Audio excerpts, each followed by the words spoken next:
Vous faites très bien de nous rejoindre sur Afro Info D143 ce mardi. La France affronte l'Australie pour le compte de la première journée du groupe D de la Coupe du Monde de la FIFA Qatar 2022. Dans cette production, on se fait le plaisir de vous présenter cette affiche.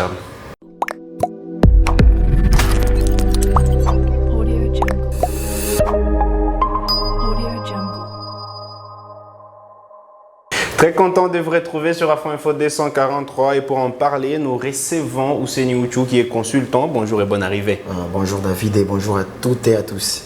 Un plaisir de vous retrouver encore une fois sur Afro Info D143. Le plaisir est partagé. Allez, l'équipe de France débute son mondial ce mardi 22 novembre 2022 contre l'Australie. Sans Karim Benzema, N'Golo Kanté, Paul Pogba ou encore Christopher Nkunku, tout ça blessé. Mais pour ce mondial, c'est une équipe de Bleus qui laisse planer de doutes. Bon, il faut dire que c'est une équipe de France qui est quand même réduite parce que les absences de taille, Karim Benzema, N'Golo Kanté, Paul Pogba, Christopher Nkunku dans le milieu de terrain, donc deux grosses absences, deux champions du monde en titre, Pogba et Kanté. Et là, c'est avec l'absence de Benzema, donc le chose c'est le ballon d'or 2022 qui ne sert pas de la partie. Donc je suis beaucoup plus pessimiste pour l'équipe de France pour cette édition. Je ne pense pas qu'ils vont être à mesure de garder ou de conserver leur titre. Il faut dire qu'en défense également, Presnel Kimpembe qui avait déclaré forfait. C'est une équipe amoindrie de France qui va jouer ce mondial. Très amoindrie avec l'absence également de Kimpembe comme vous l'avez dit. Mais au moins dans ce secteur-là, ils ont quelques joueurs de grands calibres, à l'occurrence des Varane et de Upamecano. Aussi des Ibrahima Konaté. Donc là, il y a des joueurs. Le point noir dans cette équipe de France, je dirais que c'est le milieu de terrain parce qu'avec les absences de Pogba et Kanté, c'est une équipe qui va devoir s'appuyer sur des joueurs qui n'ont pas beaucoup d'expérience, à l'occurrence des Tchouaméni et Kamavinga. Donc dans le milieu de terrain, c'est là où l'équipe de France a beaucoup de difficultés et je pense qu'ils devraient beaucoup s'inquiéter pour ça.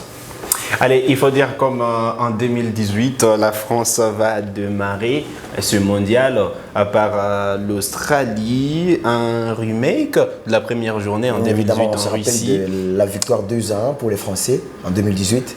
Évidemment, la France qui l'avait emporté sur la note des 2 buts à 1 et au finish. Voilà, le bleu avait remporté la Coupe du Monde en 2018.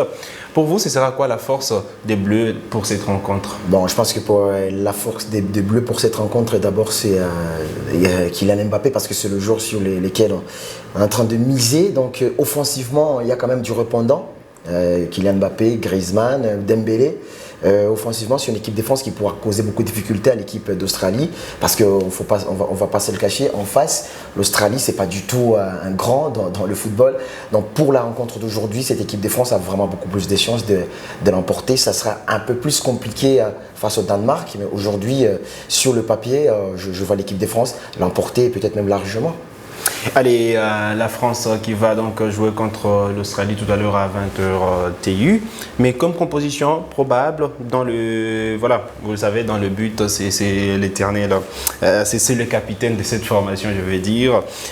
Et donc en défense, c'est là qu'il y a vraiment beaucoup plus de place à s'offrir. D'ailleurs, Upamecano et Ibrahima Konaté en charnière défensive. Lucas Hernandez et Benjamin Pavard sur les côtés comme en 2018.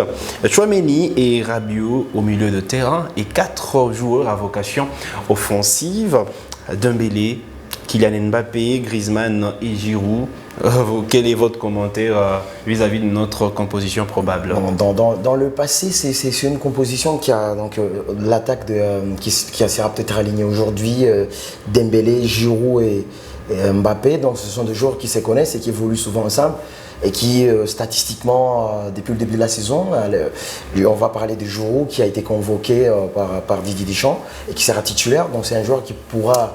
À l'absence de Benzema, c'est sûr qu'il sera titulaire. Oui. Et donc, il y a de la profondeur, il y a aussi il y a de l'efficacité, il y a de la percussion avec... Parler de la percussion, de la profondeur, on sait que Dembélé et Mbappé sur les côtés, ça va vite. Hein. Évidemment, donc c'est là le grand danger pour l'équipe d'Australie sur les contres. Donc c'est une équipe qui pourra faire très très attention. Dans le milieu des terrains, quand on parle aussi de là où je suis très inquiet, comme je le disais, en l'occurrence de Rabiot et Tchouaméni. Donc c'est ces deux joueurs qui ont rarement joué ensemble et ça pourrait être un problème pour l'équipe de France aujourd'hui. Mais offensivement, on ne va pas se mentir, c'est une attaque des feux. Même si Benzema ne sera pas de la partie, il reste quand même des grands joueurs. Dembélé qui a effectué une bonne saison avec le Barça, qui a marqué beaucoup de buts, qui a distribué beaucoup de passes décisives. Mbappé, on ne va pas même en parler, c'est véritablement le meilleur joueur du Paris Saint-Germain, même avec Messi et Neymar. Donc offensivement, cette équipe de France a vraiment du répondant. Et je pense qu'aujourd'hui, ils devront compter sur cette force offensive pour pouvoir l'emporter devant l'équipe d'Australie. Allez, l'Australie qui ne viendra pas en victime expiatoire, c'est quoi l'argument qui devrait exploiter à cette équipe australienne pour venir à bout de la France? Alors, je pense que l'équipe de France a quand même des points faibles, comme je le disais. À mon avis, le latéral droit, donc le poste de latéral droit, Benjamin Pavard. Benjamin Pavard, qui est il a là été depuis très moyen, donc très moyen avec le Bayern Munich. Et qui ne joue pas trop également. Depuis sa performance en 2018 à la Coupe du Monde, on a rarement vu un grand Benjamin Pavard. Donc aujourd'hui, je pense que c'est sur ces côtés que la France devrait se faire beaucoup de soucis. Mais également aussi l'Australie qui a deux joueurs qui sont habitués à la Coupe du Monde et qui ne viennent pas en victime expiatoire comme vous l'avez dit. Donc c'est l'équipe d'Australie qui va chercher à exploiter les points faibles de l'équipe de France pour essayer un peu de compliquer la tâche aux champions du monde en titre. Mais je pense que ça va être très compliqué pour eux aujourd'hui. Est-ce que l'Australie ne peut pas créer une surprise? On l'a vu cet après-midi, cet avant-midi, on veut dire, l'Arabie Saoudite qui a surpris l'Argentine. L'Australie également peut sortir les grands jeux. Pourquoi évidemment, pas? ça reste la Coupe du Monde. Et surtout on va rappeler que depuis 2006-2002, les champions du monde sont toujours éliminés de la phase des groupes. Donc l'Allemagne en 2018, après avoir remporté la compétition en 2014. Également l'Italie en 2010, après son sacre en 2006. Et donc peut-être que l'histoire aussi pourra causer du tort à l'équipe de France parce que les champions en titre ont du mal à aborder la compétition. Il y a beaucoup de pression sur les Français qui aux yeux de plusieurs analystes sportifs, devraient tout faire pour conserver les titres. Et peut-être c'est là où ça va être un peu plus compliqué. L'équipe d'Australie pourra créer la surprise évidemment parce que ça reste le football et la Coupe du Monde, il y a toujours des matchs où il y a des surprises. C'est qu'on a vu aujourd'hui, personne ne pouvait croire que l'équipe d'Argentine pouvait tomber devant l'Arabie Saoudite, mais ça s'est quand même passé. Donc l'Australie évidemment peut créer la surprise, mais je pense que les chances de victoire pour eux restent très minimes. Et donc, s'il faut parler de cette équipe de France qui on le sait, laisse place au doute, est-ce qu'il y a une possibilité que la France puisse se succéder? Bon, c'est un peu compliqué, parce que c'est un peu difficile à dire, parce que quand on voit l'équipe de France en 2018 et aujourd'hui, il y a eu beaucoup de changements. Et comme vous voyez, il y a ces absences de taille, mais aussi l'adversité. Donc les équipes sont bien armées dans cette édition. Quand on parle du Brésil par exemple, on parle de l'équipe donc du Portugal. Donc il y a beaucoup de challengers et là je crois que ça va être un peu compliqué. Et surtout que la France a effectué, donc si vous voyez les deux dernières rencontres, les derniers matchs de l'équipe de France, c'était vraiment des prestations poussives. Une défaite devant l'équipe de l'Autriche, 2-0. Et une défaite devant le Danemark, alors qu'ils sont dans le même groupe, le Danemark. C'est une équipe extrêmement compliquée à jouer, cette équipe du Danemark. Donc la France, par rapport à la conservation du titre, je crois que ça sera un peu compliqué parce que, comme je l'ai dit, depuis l'année 2002, les équipes championnes d'un titre se font sortir en phase de groupe.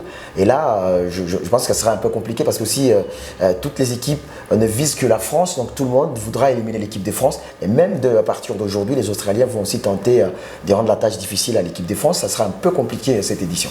Allez, la France qui partage les groupes D de la Coupe du Monde 2022 avec le Danemark, la Tunisie également, un des représentants du continent africain. Quelles sont les chances de la Tunisie dans ce groupe? Si vous analysez très bien, la Tunisie est parmi les pays qualifiés si je peux le dire, qui s'est qualifié sans gagner le match dans les barrages. Donc deux nuls face à l'équipe du Mali.